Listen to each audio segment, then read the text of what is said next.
Código Civil, seção 4, do estado de perigo. Artigo 156.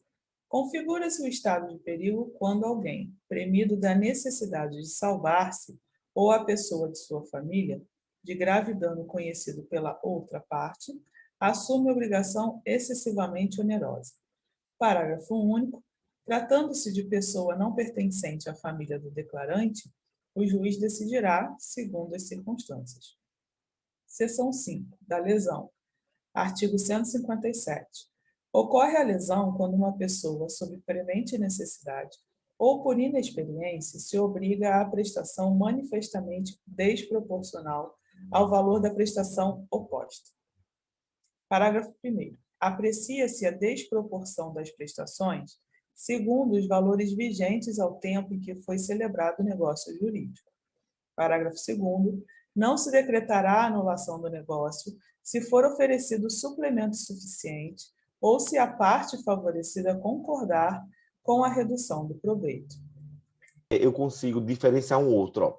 No estado de perigo, eu já penso, ó, alguém sofreu um acidente de veículo, vai para um hospital particular para salvar a vida daquela pessoa. Veja, ó, primeira necessidade de salvar-se ou a pessoa de sua família, de dano conhecido pela outra parte, assume a obrigação excessivamente onerosa. O hospital, ele sabe ali que você sofreu esse grave dano e precisa se salvar. Aí o que é que ele faz? Ele obriga você a dar um cheque caução num valor altíssimo, sabendo que você não tem plano de saúde. Então aí você está no estado de perigo. Na lesão, eu vou vender meu carro a Maria. Eu sei que Maria ou não tem experiência de carro, certo? Ou mesmo está com necessidade de vender aquele carro urgentemente. E o carro de Maria vale 50 mil, e aí eu compro aquele carro por 20 mil reais, ainda dividido em 20 vezes de 1.000. Veja que aí eu estou lesando Maria. Claro que isso aí tem que ficar provado, né? Para poder haver a anulabilidade desse negócio jurídico. Seção 6, da fraude contra credores. Artigo 158. Os negócios de transmissão gratuita de bens ou remissão de dívida, se os praticar o devedor já insolvente, ou por eles reduzido à insolvência, ainda quando o ignore, poderão ser anulados pelos credores quirografários, como lesivos dos seus direitos. Parágrafo 1º. Igual direito assiste aos credores cuja garantia se tornar insuficiente. Parágrafo 2º. Só os credores que já o eram ao tempo daqueles atos podem pleitear a anulação deles. Artigo 159. Serão igualmente anuláveis os contratos onerosos do devedor insolvente quando a insolvência for notória ou houver motivo para ser conhecida do outro contratante.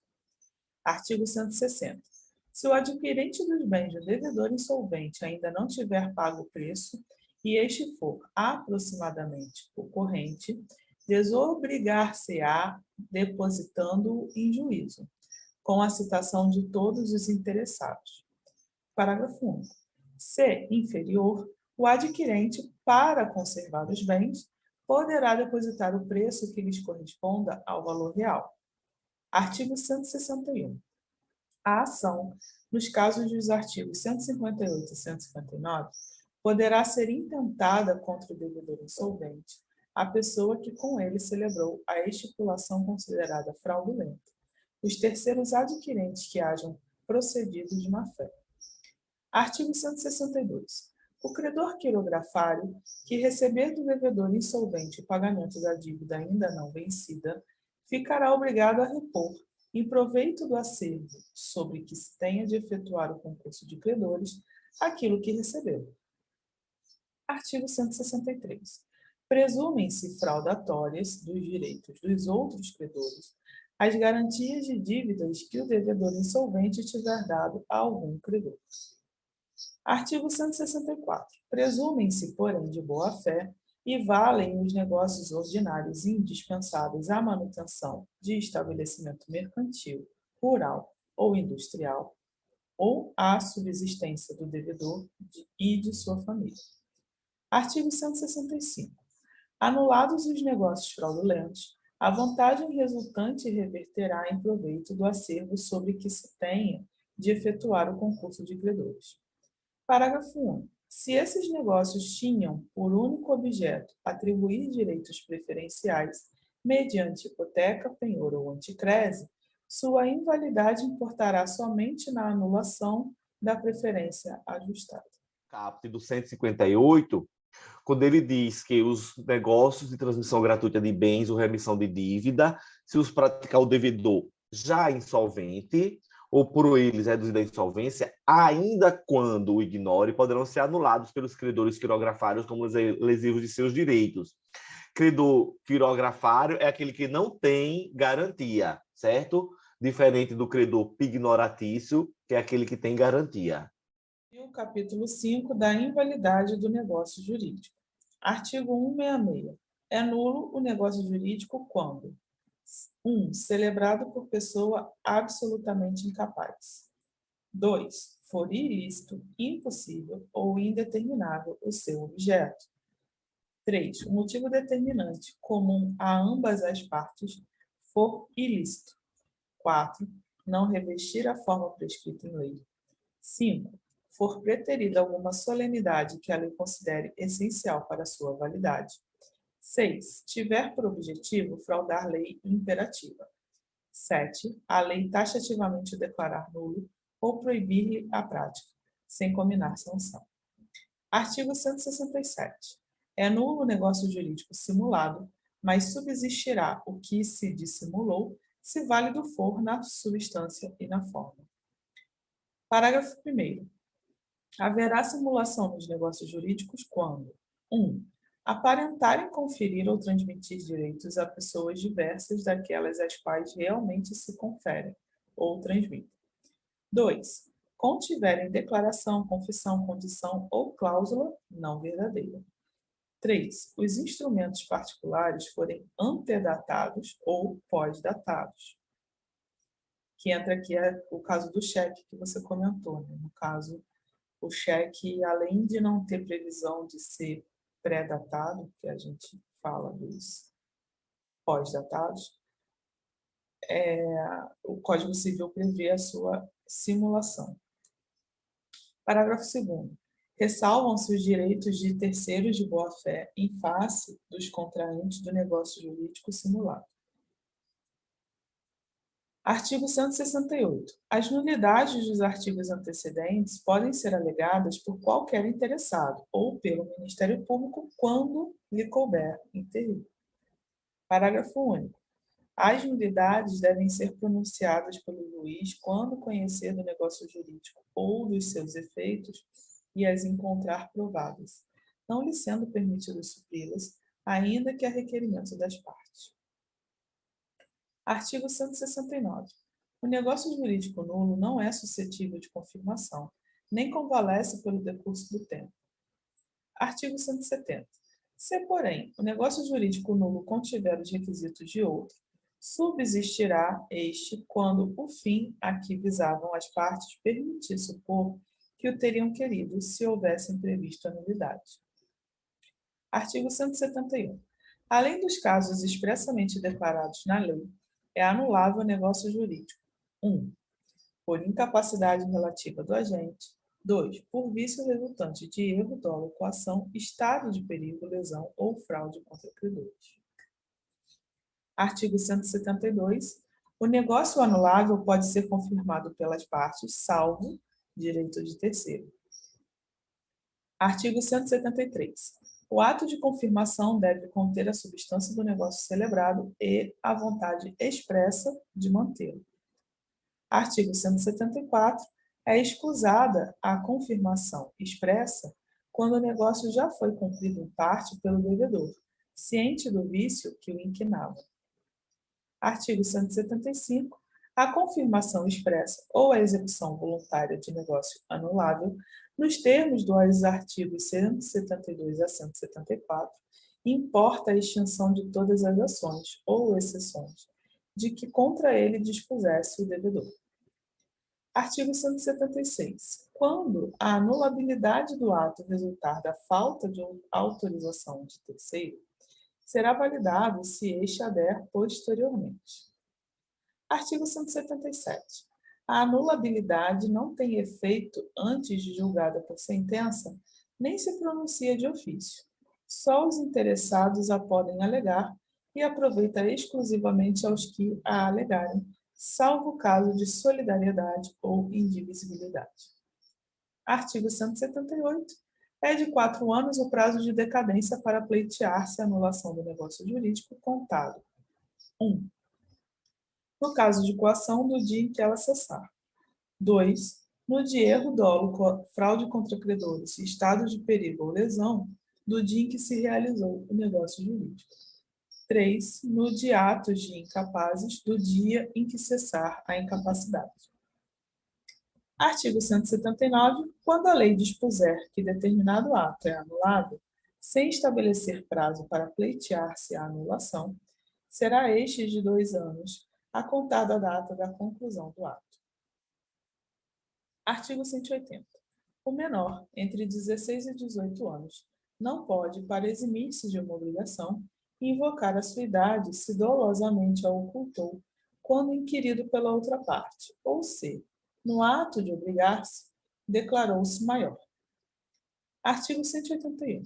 Ninguém pode reclamar o que, por uma obrigação anulada, pagou a um incapaz, se não provar que reverteu em proveito dele a importância paga. Artigo 182. Anulado o negócio jurídico, restituir-se-ão as partes ao estado em que antes dele se achavam, e não sendo possível restituí-las, serão indenizadas com o equivalente.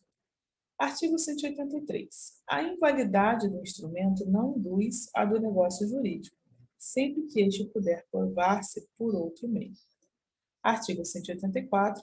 Respeitada a intenção das partes, a invalidade parcial do negócio jurídico não o prejudicará na parte válida, se esta for separada. A invalidade da obrigação principal implica a das obrigações acessórias, mas a destas não induz a da obrigação principal. Primeira questão. É nulo o negócio jurídico realizado por agente com 17 anos sem assistência de seu representante legal. Olha que questão capciosa, Maria. É nulo o negócio jurídico realizado por agente com 17 anos sem assistência de seu representante legal. Opa, 17 anos não é relativamente incapaz? Então, se ele é relativamente, o negócio não seria nulo, seria anulável. A questão está incorreta. É nulo o negócio jurídico quando o motivo determinante comum a ambas as partes for ilícito. Correto? Inciso 3 do artigo 166. Nos termos do Código Civil, é nulo o negócio jurídico simulado, mas subsistirá o que se dissimulou se for válido na substância e forma. Aqui, Maria, eu tenho 3 questões iguaizinhas, estão corretas, porque elas são a transcrição do artigo 167. Próxima questão.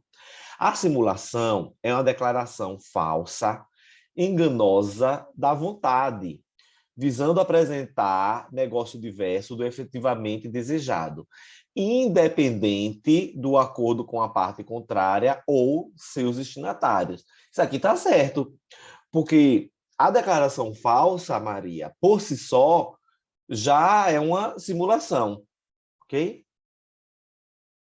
O negócio jurídico nulo não é suscetível de confirmação, mas convalesce pelo decurso do tempo. Falso.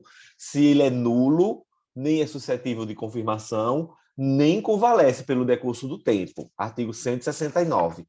Porque se ele convalescesse, eu ia tornar válido um negócio nulo. O negócio jurídico anulável pode ser confirmado pelas partes, salvo direito de terceiros. Verdadeirinho é o artigo 172. A anulabilidade não opera de pleno direito. Logo, não tem efeito antes de julgada por sentença. Nem pode ser pronunciada de ofício. somente tendo legitimidade para a sua arguição os interessados, aproveitando exclusivamente aos que alegarem, não podendo ser estendida em casos de solidariedade ou indivisibilidade. A questão ela vinha toda certa, de acordo com o artigo 177, e tornou-se errada, porque o artigo 177 diz que, salvo o caso de solidariedade ou indivisibilidade, conquanto a questão disse não podendo ser estendida nos casos de solidariedade ou indivisibilidade. Há mais duas questões atinentes a esse mesmo tema do artigo 177 que são corretas, mas são transcrições do artigo. No caso de coação, o prazo prescricional para pleitear-se a anulação do negócio jurídico é de 4 anos e contará do dia que ela cessar.